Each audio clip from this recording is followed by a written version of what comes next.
Welcome to yet another session on the subject computer networks. The topic of today's discussion is 802.11 IEEE standard, that is also known as Wireless Local Area Network WLAN. Under WLAN, we will be discussing the architecture and the physical layer functions in today's session. The functions of the MAC layer we will be discussing in tomorrow's lecture. So let's start the discussion with the IEEE 802.11 Wireless Local Area Network. The IEEE 802.11 standard provides wireless communication with the use of infrared or radio waves. तो जो आपका IEEE 802.11 standard है, पहली तो चीज ये, this is also known as wireless local area network, और this is basically provides a wireless communication. Now obviously in wireless communication the signal will be transmitted in the form of the electromagnetic waves or infrared light. तो उसके लिए हम use करेंगे infrared और radio waves को. तो obviously bits will be no, first of all the transmitting bits will be converted into the signal, and in wireless, in the case of wireless networks, that signal will be in the form of infrared and radio waves in wireless local area network. तो सबसे पहले discuss करते हैं the architecture of 802.11. The architecture of 802.11 defines two types of services and three types of stations. तो 802.11 के architecture में दो तरह की जो हैं वो हमारे पास सर्विसेज हैं और तीन तरह के स्टेशंस होते हैं. Now the services are basic service set and extended service set, and the types of stations are non-transition mobility, basic service set transition mobility, and extended service set transition mobility. तो सबसे पहले हम type discuss करेंगे the types of services in the 802.11 architecture. तो जो पहले type की service है that is known as basic service set, BSS. Now BSS you two types of architectures. तो BSS में भी, बेसिक सर्विस सेट में भी दो तरह के आर्किटेक्चर्स होते हैं. पहला एडहॉक नेटवर्क और दूसरा इंफ्रास्ट्रक्चर नेटवर्क. तो इसमें सबसे पहले देख लेते हैं एडहॉक नेटवर्क में क्या होता है. तो in ad hoc network the stations are connected without the help of any access point और एनी कम्युनिकेशन डिवाइस. तो एडहॉक नेटवर्क में क्या होता है कि जो स्टेशंस होते हैं they are connected directly, they are not connected using the access point or any other communication device. And अब इसको बेसिक सर्विस सेट इसीलिए कहते हैं कि एक जो आपने नेटवर्क इस्टेब्लिश करा under BSS, the stations of the BSS cannot connect to the stations of other BSS. तो ये चीज नहीं हो सकती. स्टेशंस जो होंगे they will be all the station will be stationary within the same network only, and in basic service set ad hoc network we will not be having any communication device, for example wireless access point. In basic service set with access point we will be having the communication device that is called access point.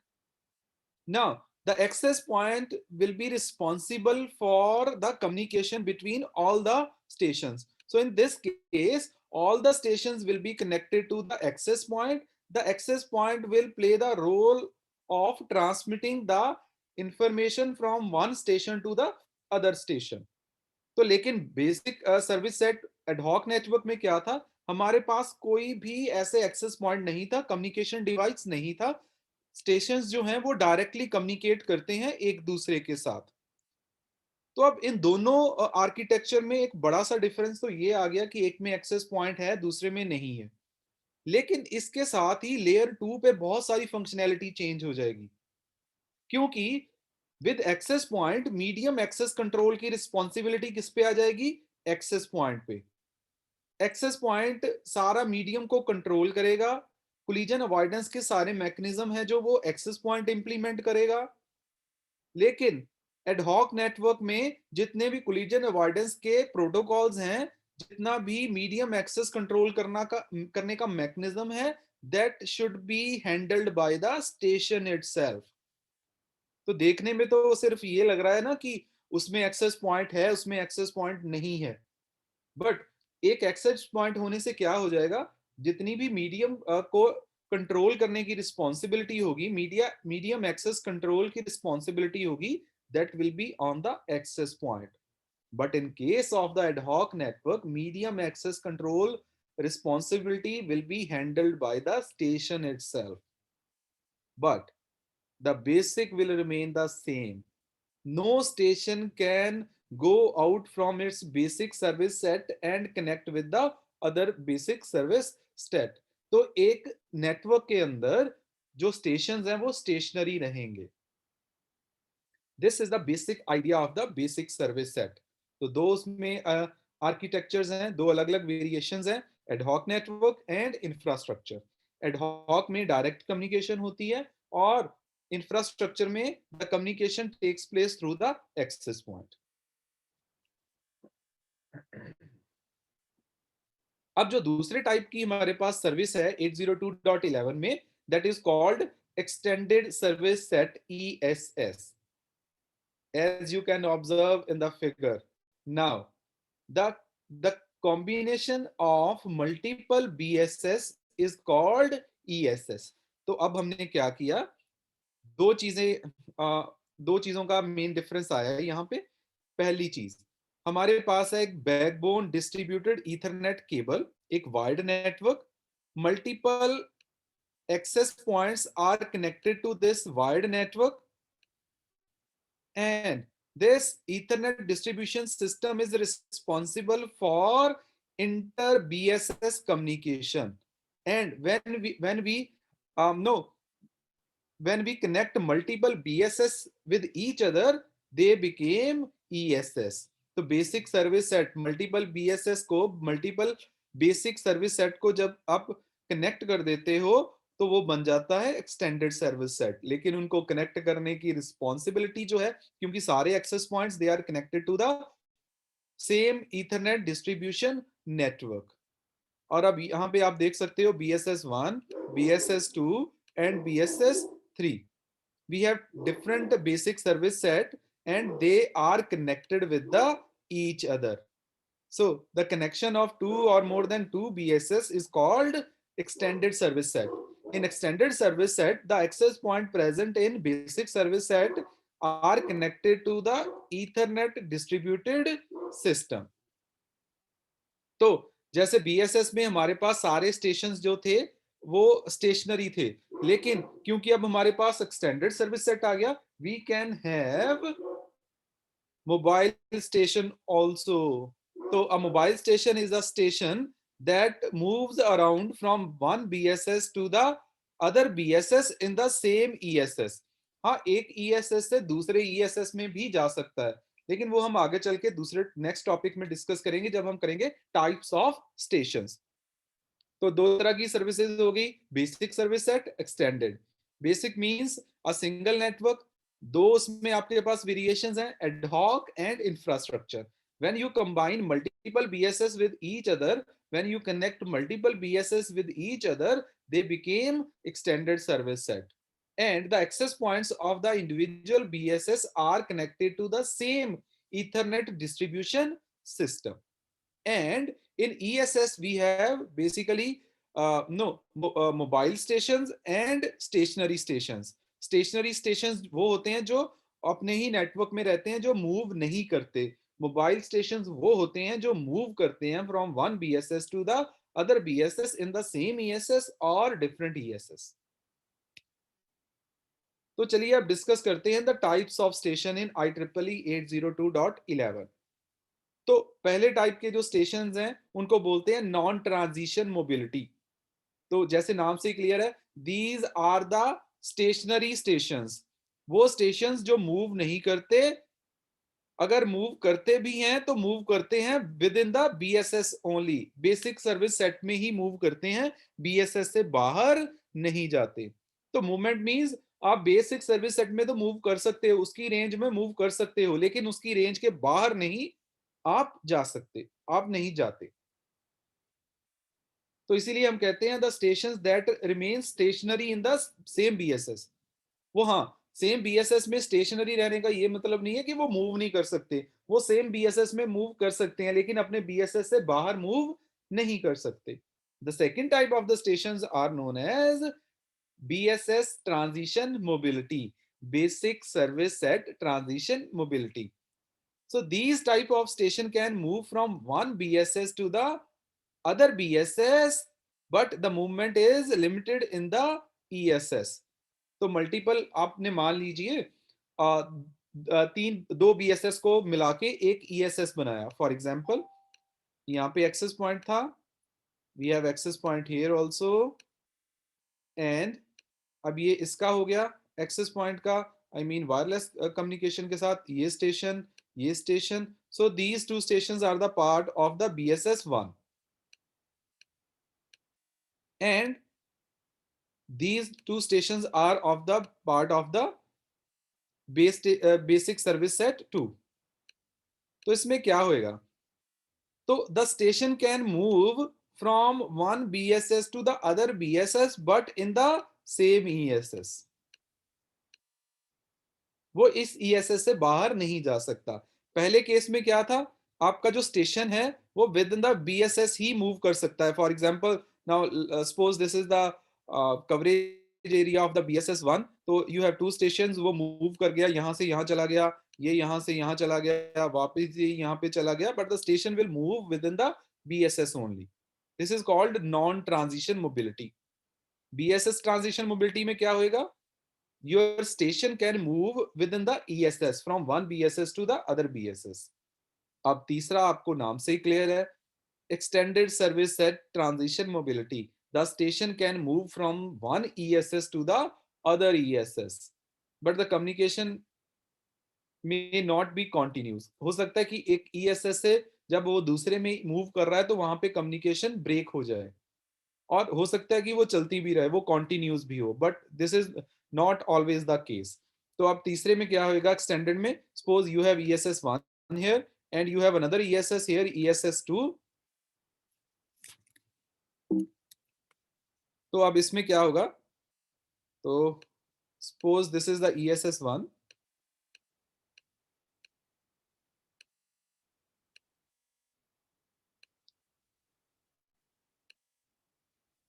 and you have ESS 2।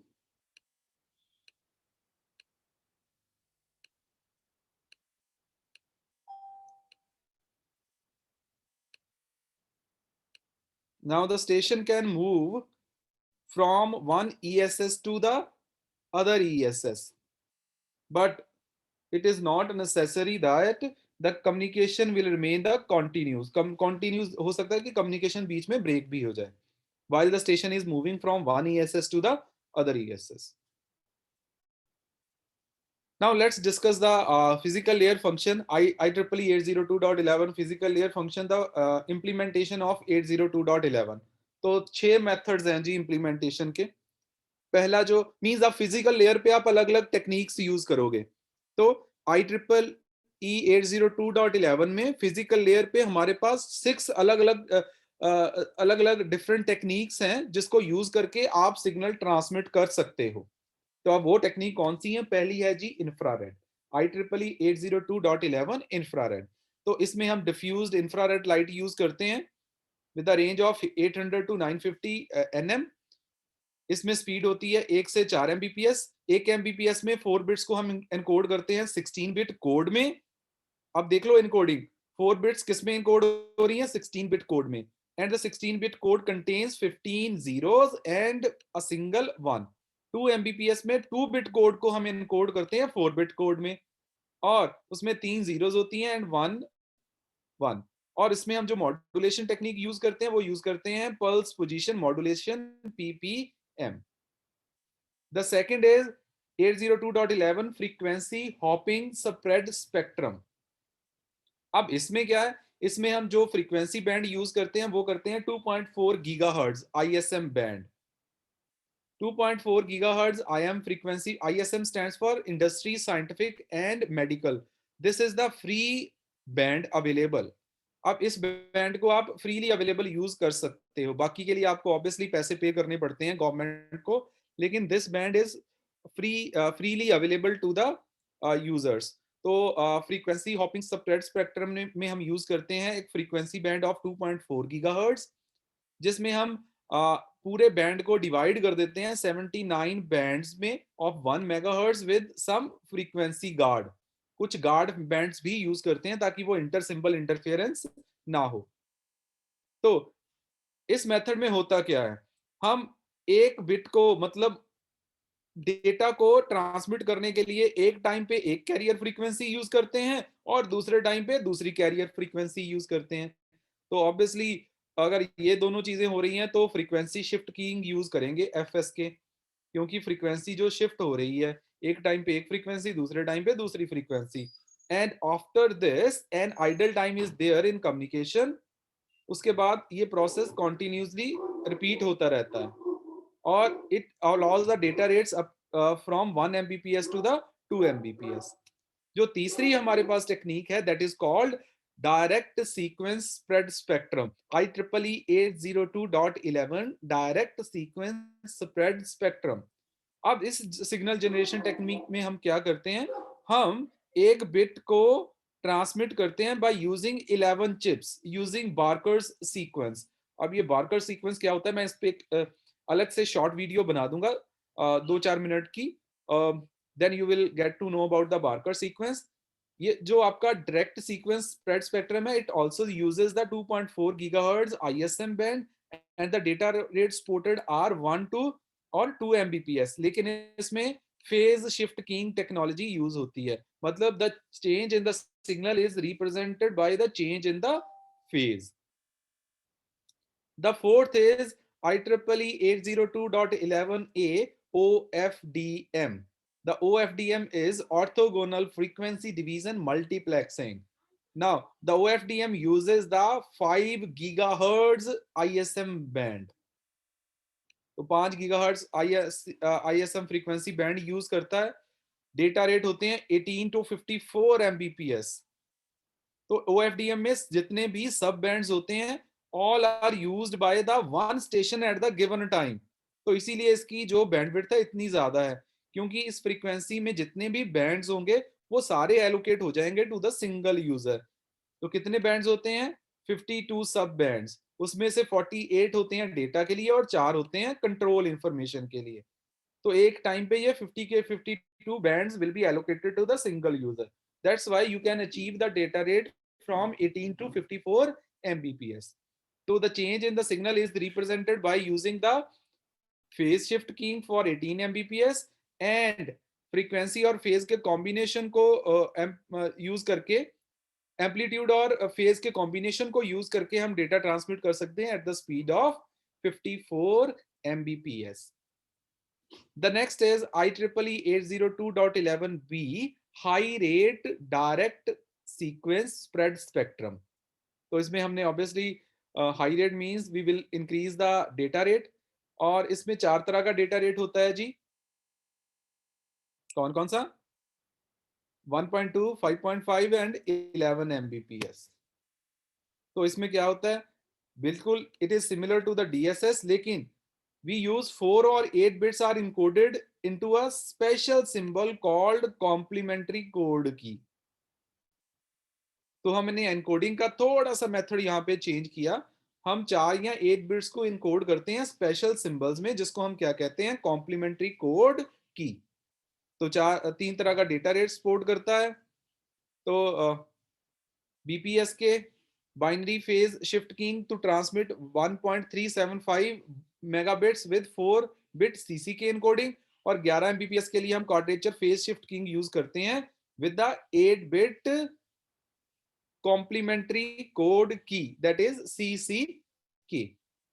The sixth is IEEE 802.11g. जो 11g है, it again uses the OFDM modulation technique, but the frequency band is 2.4 gigahertz. क्योंकि the frequency band is same as with the 802.11b, तो इस ये backward compatible है। तो it means अगर आप ट्रांसमिशन के लिए चाहे 802.11b यूज कर रहे हो नेटवर्क में, चाहे यूज कर रहे हो जी, दोनों एक दूसरे के साथ कम्युनिकेशन करेंगे। लेकिन अगर फ्रीक्वेंसी बैंड आपका हो गया, इट मींस अगर आपने एनकोडिंग यूज कर ली इसके लिए 802.11 ए के लिए, या आजकल एक नया आ गया है एन, तो ए और एन दोनों यूज करते हैं 5 गीगाहर्ट्ज। तो आपने दो वायरलेस नेटवर्क स्टैब्लिश करे, इसमें आपने एक में आपने 802.11 बी यूज करा और दूसरे में 802.11 ए यूज किया या एन यूज किया, तो इन दोनों नेटवर्क्स को आप आपस में कनेक्ट नहीं कर सकते, इनकी आपस में कंपैटिबिलिटी नहीं है। The 802.b and G, they are compatible with each other. तो बेसिकली ये जो आप नेटवर्क के साथ देखते हो 802.11.abgn, ये abgn जो हैं they basically represents the encoding techniques, कि आप सिग्नल को एनकोड कैसे कर रहे हो और कितनी फ्रीक्वेंसी पे उसको ट्रांसमिट कर रहे हो। So that's all about the today session. आज हमने डिस्कस करा IEEE 802.11 wireless local area network. उसमें हमने मेनली डिस्कस करा कि 802.11 WLAN होता क्या है, उसका आर्किटेक्चर कैसा है। आर्किटेक्चर को हमने डिवाइड किया दो सर्विसेज और तीन स्टेशंस में। फिर हमने डिस्कस किया two services means basic service set, उसमें भी दो वेरिएशंस हैं, एडहॉक एंड इंफ्रास्ट्रक्चर। एडहॉक में एक्सेस पॉइंट नहीं होता, इंफ्रास्ट्रक्चर में एक्सेस पॉइंट होता है। Then we discuss the extended service set, the connectivity of more than with connectivity of two or more than two BSS and connected with the same Ethernet distribution system. उसके बाद we discuss the types of station, तीन types के stations होते हैं। non transition mobility, तो non transition में the station moves within the BSS only. BSS transition mobility, the station can move in between two BSS, and ESS transition mobility means a station can move from one extended service set to the other extended service set. Then we discuss the physical layer functions of the IEEE 802.11. So 6 methods हैं: 802.11 infrared, frequency hopping spread spectrum, direct sequence spread spectrum, OFDM, HRDSS and OFDM 11G जिसको बोलते हैं। इसके अलावा नई technique जिसको मैंने अभी आपको बताया 802.11n, तो जिसमें डेटा रेट अप टू हो सकते हैं प्रैक्टिकली तो वो 70 Mbps हो सकता है लैन में। The thanks to the new encoding technique. लेकिन because if you will be using जो आपका जी है वो बी के साथ कंपेटेबल है, ए एन के साथ कंपेटेबल है, but they are not fully compatible जेट जैसे बी और जी हैं। But if you will try to connect the A with the B और G, you will not be able to do that. So I hope आपको आज का सारा concept clear हुआ। Thank you for joining today, see you in the next session.